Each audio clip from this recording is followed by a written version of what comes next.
नमस्कार।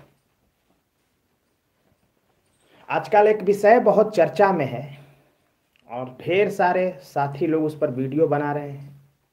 कई बड़े बड़े चैनल्स में ये न्यूज़ चल रहा है कि बीटेक को एलिजिबल नहीं बनाया गया, एसटीईटी पास बीटेक वाले बाहर हो गए।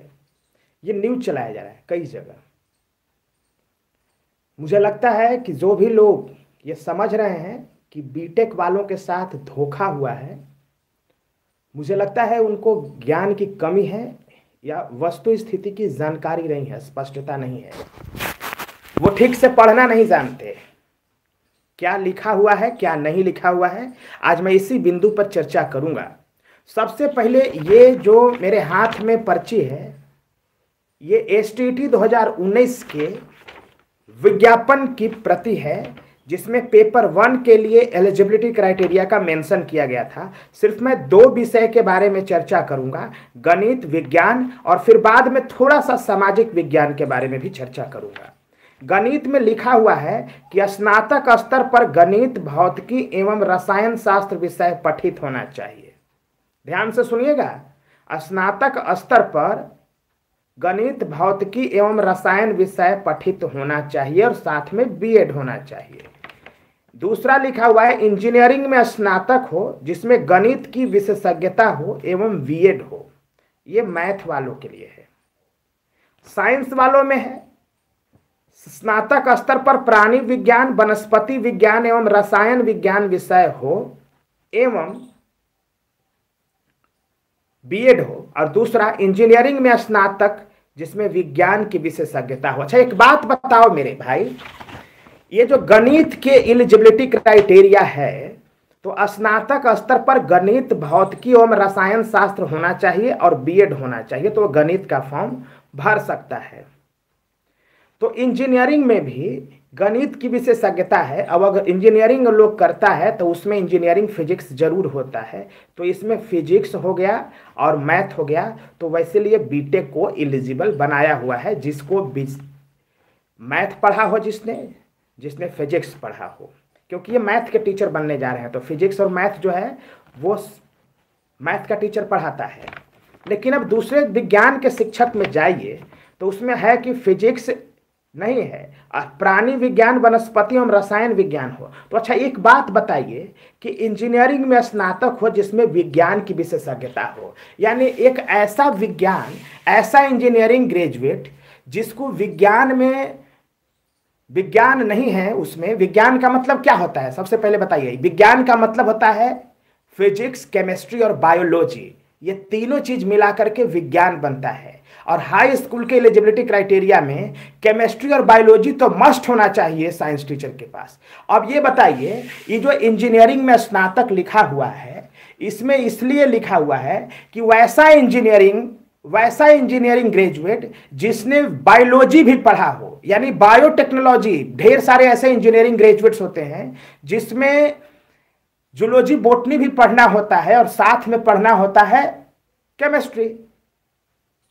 तो इसमें कहीं भी फिजिक्स और मैथ वाले की गणना है। मान लिया कि आपको जूलॉजी और बॉटनी नहीं आता है, आपको केमिस्ट्री नहीं आता है, तो आपको साइंस का टीचर कैसे बना लिया जाएगा?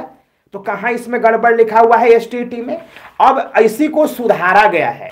कहां पे?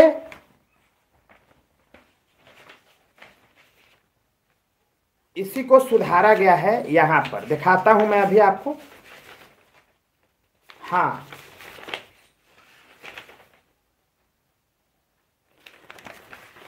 देखिए यहां पे कि ये जो नया 19 तारीख को जो अधिसूचना जारी हुआ है एलिजिबिलिटी क्राइटेरिया का, इसमें लिखा हुआ है गणित के लिए 9-10 के लिए कि गणित के साथ भौतिकी या इलेक्ट्रॉनिक्स या कंप्यूटर साइंस या रसायन विज्ञान या सांख्यिकी के रूप में स्नातक हो। यानी इसमें बीटेक भी एलिजिबल होगा।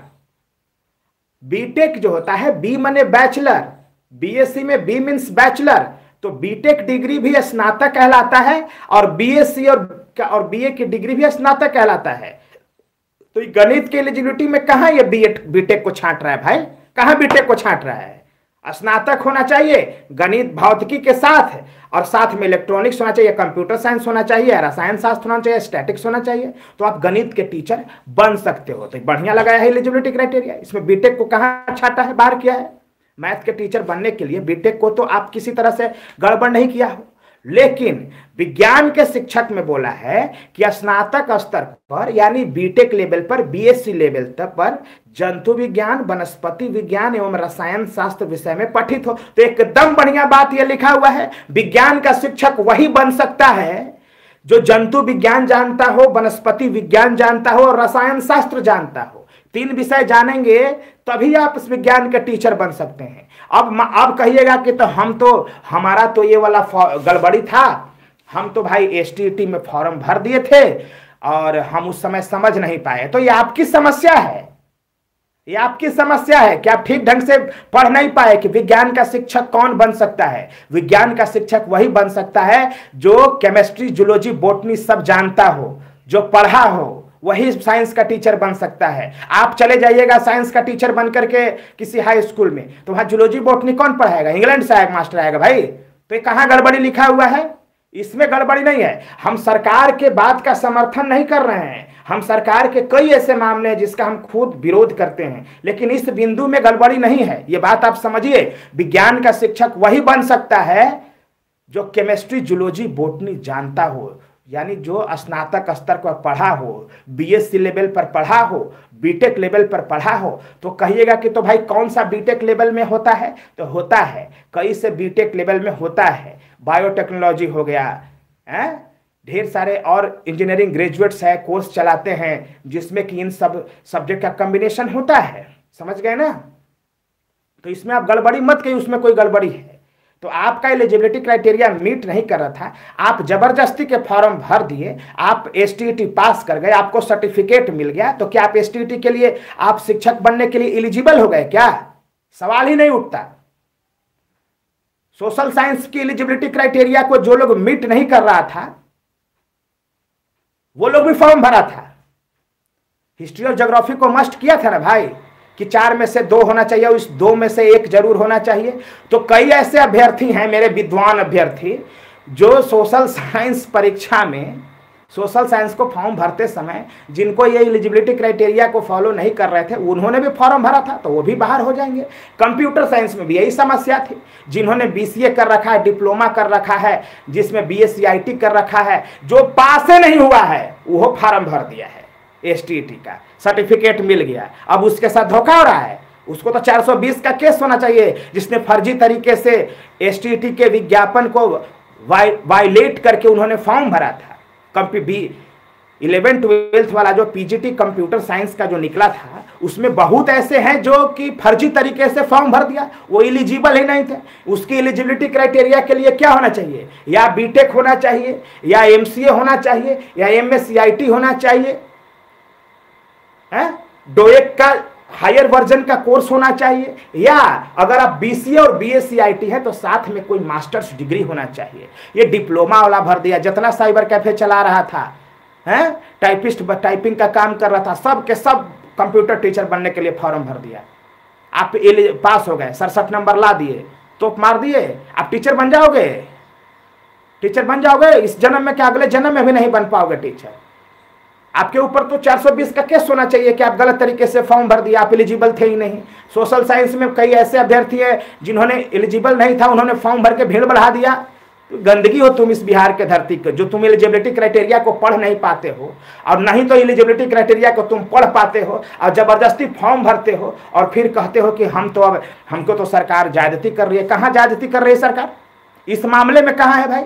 तुम कंप्यूटर साइंस वालों में भी तुम एलिजिबल नहीं थे, फॉर्म भर दिए। सोशल साइंस वालों में कुछ लोग एलिजिबल नहीं था, जबरदस्ती फॉर्म भर दिया। विज्ञान और मैथ वाले में कई लोग एलिजिबल नहीं था, फॉर्म भर दिया। इसमें कौन सी गड़बड़ हो गया? दूसरी बात एक और, 1 to 5 के लिए, 1 to 5 के लिए जो कोर्स है उसमें लिखा हुआ है, 1 to 5 के लिए एलिजिबिलिटी जो क्राइटेरिया था उसमें लिखा हुआ है कि देखिए, समकक्ष तकनीकी शिक्षा की डिग्री, यानी समझ लीजिए 1 to 5 के लिए एलिजिबिलिटी क्राइटेरिया क्या है, रियल रूप में क्या है? 1 to 5 के एलिजिबिलिटी क्राइटेरिया 10+2 है, plus diploma in elementary education है। ये 1 to 5 यानी प्राइमरी एजुकेशन का एलिजिबिलिटी क्राइटेरिया है। तो कह रहा है कि समकक्ष डिग्री 10+2, आपको 10+2 मस्ट है। 10+2 के बाद आप बीटेक कर दिए हैं, कोई बात नहीं, बढ़िया है। बीटेक के बाद बीएड कर लिए हैं, बढ़िया है, लेकिन आपको 10+2 जरूर करना है। कई लोग होते हैं जो 10+2 के जगह पर डिप्लोमा इन एजुकेशन करते हैं, 10+2 के जगह और कई कोर्स कर लेते हैं, फैशन डिजाइनिंग का कोर्स कर लेते हैं, आर्किटेक्ट का कोर्स कर लेते हैं, और ढेर सारे डिप्लोमा कोर्स होता है जो मैट्रिक के बाद कर लेते हैं। वो लोग इसमें एलिजिबल नहीं है, और वो लोग डिप्लोमा कर लेता है, फिर बाद में बीए कर लिया, और फिर बाद में क्या कर लिया, मान लिया कि देखिए ऐसा होता है कि वैसा 10th पास किया कुछ कैंडिडेट, और 10 के बाद वो क्या किया कि इंटर नहीं किया, वो सीधे डिप्लोमा कर लिया, और डिप्लोमा के बाद वो बीटेक कर लिया, और बीटेक के बाद बीएड कर लिया। 10+2 नहीं ना किया, तो 10+2 जब नहीं किया तो उसने फिजिक्स केमिस्ट्री मैथ नहीं ना पढ़ा जी। तो जब नहीं पढ़ा तो वैसे अभ्यर्थियों के लिए छटनी कर रहा है। बीटेक वाले को इसमें कोई छटनी है ही नहीं, तो आप गड़बड़ सड़बड़ फैला रहे हो, गड़बड़ सड़बड़ न्यूज बना रहे हो। तो बात को समझो, बहुत गंभीर मसला है ये। साइंस का टीचर नहीं बन सकता जो जूलॉजी बॉटनी नहीं जानता हो, जो जूलॉजी बॉटनी नहीं पढ़ा हो, केमिस्ट्री नहीं पढ़ा हो। मैथ का टीचर नहीं बन सकता जो फिजिक्स और मैथ नहीं पढ़ा हो। ये कॉमन सी बात है।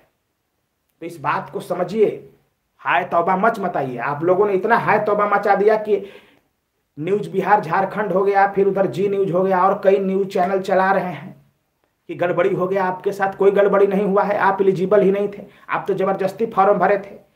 कंप्यूटर साइंस में जबरदस्ती फॉर्म भरा था कुछ लोग सोशल साइंस में जबरदस्ती फॉर्म भरा है, कुछ लोग 1 to 5 के लिए जबरदस्ती मोच पे तेल लगा करके बैठा हुआ है। तो सबके ऊपर 420 का केस होना चाहिए कि आप लोग जबरदस्ती फॉर्म भर देते हो, योग्यता रहता नहीं है आप में, अब आप हाय तौबा मचाए गंध मचा करके रखते हो, विवाद पैदा करते हो बिना मतलब का।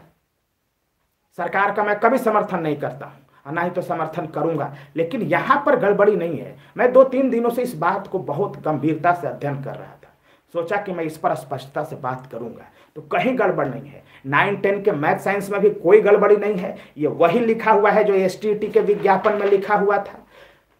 उसके बाद सोशल साइंस वाले के भी एलिजिबिलिटी क्राइटेरिया में, कंप्यूटर साइंस वाले में कोई गड़बड़ी नहीं है। 1 to 5 वाले में भी बीटेक के लिए कोई छांटने की बात नहीं है। 10+2 की जगह जो डिप्लोमा कर लिया है उसको छांटने की बात चल रही है। ये तो सही बात है। तो इसलिए मैं सभी साथियों से नम्र निवेदन करता हूं कि इस मसले को गंभीरता से लीजिए, और जो गलत चीजें हैं उसको मत करिए, नहीं तो सरकार मजबूत हो जाएगी। इस मसला को ले जाकर के कोर्ट में टिक जाइएगा तो 1 सेकंड टिकिएगा आप, 1 सेकंड में उलट के फेंक देगा आपको कोर्ट में। एक तो कि मेरे कुछ साथी लोग जबरदस्ती केस कर दे रहे हैं। कुछ दिन कल ही परसों रितिका रानी का एक इंटरव्यू आया था जिसमें कह रही थी कि 2006, 12, 20 का नियमावली वापस नहीं लिया। नियमावली वापस लिया ही नहीं जाता है। जो नियमावली बन जाता है उसमें जब तक ऑल टीचर्स रिटायर्ड नहीं हो जाते, सभी टीचर्स का पेंशन बंद नहीं हो जाता है, तब तक वो नियमावली एग्जिस्ट करता है। नियमावली कभी बंद होता है? बेवकूफ जैसा बात करता है वो, है बेवकूफ जैसा ये बात है ना। नियमावली कभी भी वापस नहीं लिया जाता। अब जैसे मान लिया कि 2023 का नियमावली है और फिर नियमावली 2025 बन जाएगा, तो नियमावली 23 वापस होगा नहीं। जो इसमें टीचर बन गया जब तक वो रिटायर नहीं कर जाएगा, जब तक उसको पेंशन मिलता रहेगा, तब तक ये नियमावली एग्जिस्ट करेगा, क्योंकि इसी नियमावली के आधार पर उनका नियुक्ति हुआ है। तो इस बात को आप समझिए, गंभीरता से समझिए, बच्चे की तरह नहीं बात करिए, नहीं तो आपके ऊपर शक उठेगा कि आप टीचर बनने के लायक नहीं हो, टीचर बनने के लिए उछल कूद कर रहे हो। समझ रहे हो ना? तो इन्हीं शब्दों के साथ मैं अपनी वाणी को विराम देता हूं। जय हिंद साथी।